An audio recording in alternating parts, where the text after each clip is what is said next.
Mời sự tăng sinhค่ะวันนี้วันที่6เดือนธันวาคมปี2026ข้าวย้ำกลางค่ำ6 โมงครึ่งค่ะนะฮุบทบดังข่าวบัดนั้นค่ะข่าวขึ้นด้านวันนี้ก็เฮากันมาแต่ถอมจำกันกว่าค่ะนะวันนั้นซุนมีข่าวตะเก้ากั้ง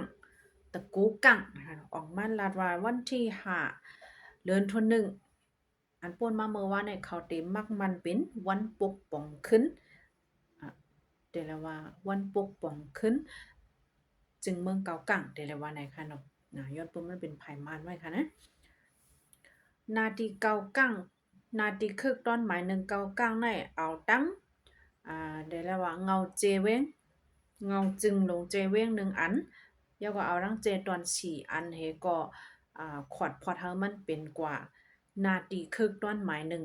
เกากังวันไหนดีค่ะ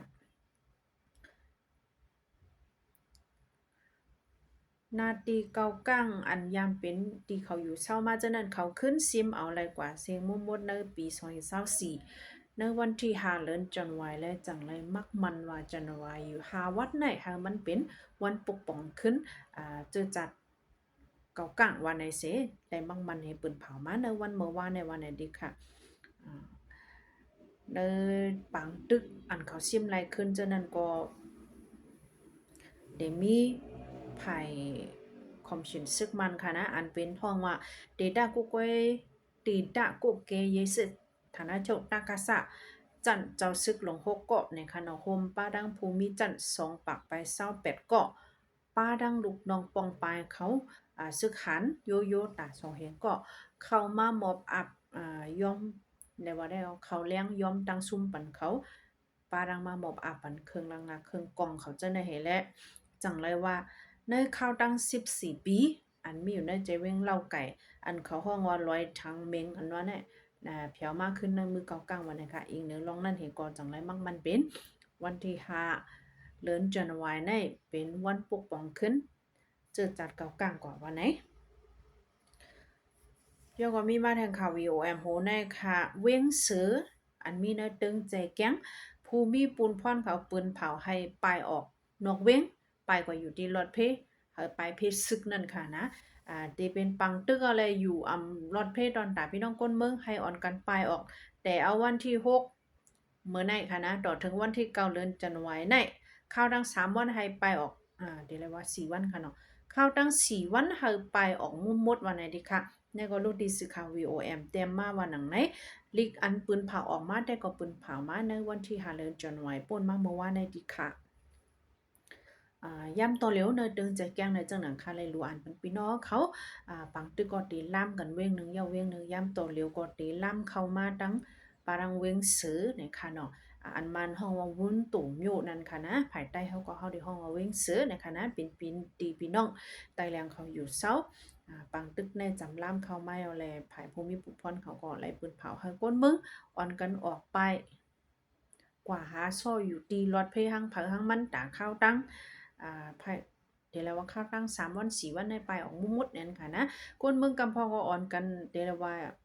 กินใจค่ะเนาะไปเพซึกอันว่าแน่มันจะว่ากาแปว่าใครไปก็ไปเลยง่ายๆหลมๆค่ะนะเฮาค่ะเดี๋ยวเลยหังเฮียนไว้ให้ก่อน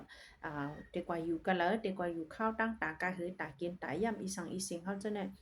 มันเป็นข้าวตั้งอันเงินสื่อตั้งเนี่ยค่ะนะในก็พี่น้องก้นเมืองอ่อนกันคันจะคันคอแทงรองนึงอันไหนค่ะเนาะ เนวิงเสือในเดมีคามายา120และ111มี2ตับวันไหนดีค่ะไผ่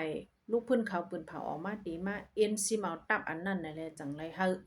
ปืนเผาเฮาก้นเมืองเขาอ่อนกันออกไปไว้ลงหน้าเฮาก็ลอดเพกันวันนี้ค่ะยาวก็มีมาข่าว CNI News โหในค่ะนะซึกเกาก้างเฮา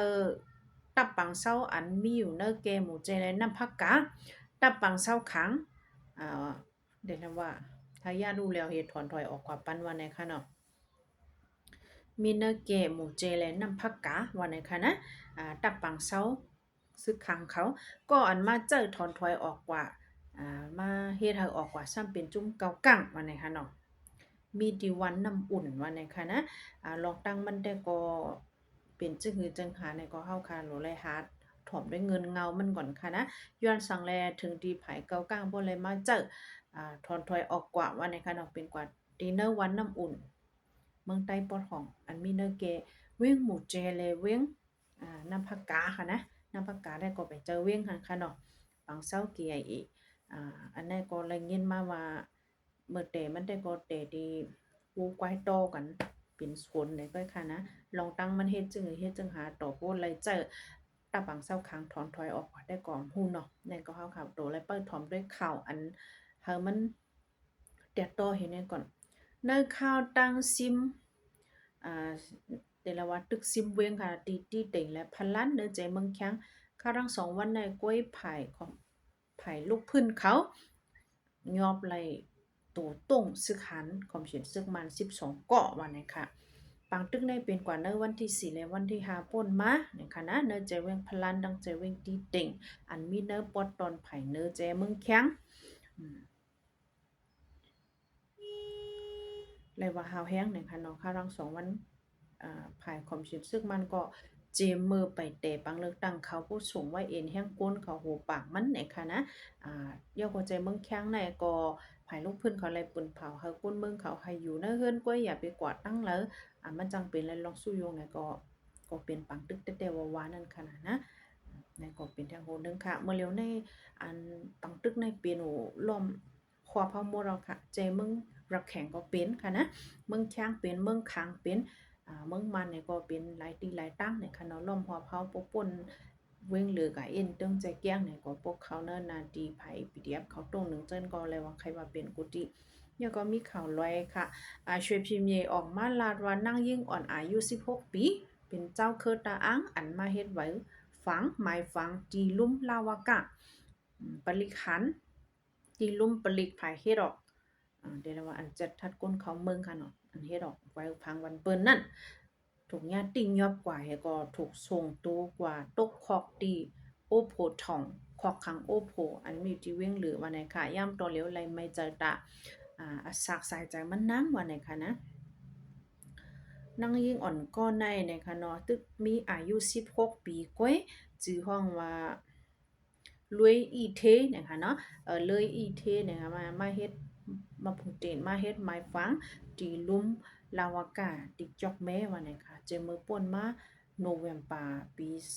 2025วงทน2นั่นว่าเนี่ยค่ะเหมือนตั้งในก็มานั่งยำนงเขาเป็นนายข่าวทักมาไปป้อหึงติตูมานั่งก็มีไผ่ไว้ฟังไผ่ศาสนาในคณะก้อยกาอ่ำมีไว้ฟังแหละจังไรมาเล่าให้ย้อนมือยอบมันนางแต่ก็เขาหมับแน่ว่ามันนางมีปีอายอันกะเฮ็ดซึกลอยไว้นั่นค่ะนะย้อนนั่นแหละยอบมันกว่าวันในค่ะในวันที่27เดือนโนเวมบาป่นมาในถูกผุยอำมูไว้ดีลุ้มเต็บตะตราเหส่งตัวมานั่งเขาขอกว่าเนอะวันที่9เดือนดิซัมบาป่นมาในวันในค่ะนะส่งกว่าตกของดีเว้งหรือดีขอกค้างโอโผทองมาในดิค่ะเนาะนี่ก็เป็นอย่างโหนึงนะคะนะยอก็เลยใจเว้งขินอู้ถูกยาป่วยหมักเซอร์เฮ็ดเฮอมีพี่น้องคนไปเพอันกว่าไปเพอยู่เซาที่นาโรงเรียนเขาป่วยหมักใส่โรงเรียนที่เว้งขินอู้ค่ะนะเฮ็ดให้พี่น้องไปเพลูกตาย3เกาะมาเจ็บอ่ำยอม10เกาะว่าไหนค่ะเมื่อคำว่ากลางคำ8โมงครึ่งที่โรงเรียนอันมีอยู่ที่วันกงจีเนอเจเว้งขินอู้มันเป็นพี่น้องคนไปเพเขากว่าไปอยู่โฮมเซาไว้กันนั่นค่ะเนาะยาปล่อยหมักใส่เลยลูกตายกว่าเดินหน้านำก้าเว้งกาสาอันก้นดังเว้งอ่อนกันไปเพอำกึดเผอนั่นไผใหม่เนี่ยค่ะหลังเฮิรนอ่ำย่อม15หลังวันเนี่ยค่ะไปมีเผอหมวดปันยังตึกสืบใหม่อยู่วันในดิค่ะเนาะต่อถึงกลางในเจ้าหนังในไผตึกสืบใหม่อยู่วันในคณะย้อนเปือว่ามันมีเผอนึงค่ะนะเวียงในก็ปนองกันไปกว่าที่รถเพเนี่ยก็ไม่สืบล้ำกว่าถึงดีไม่กว่าถึง15ล้ำ15หลัง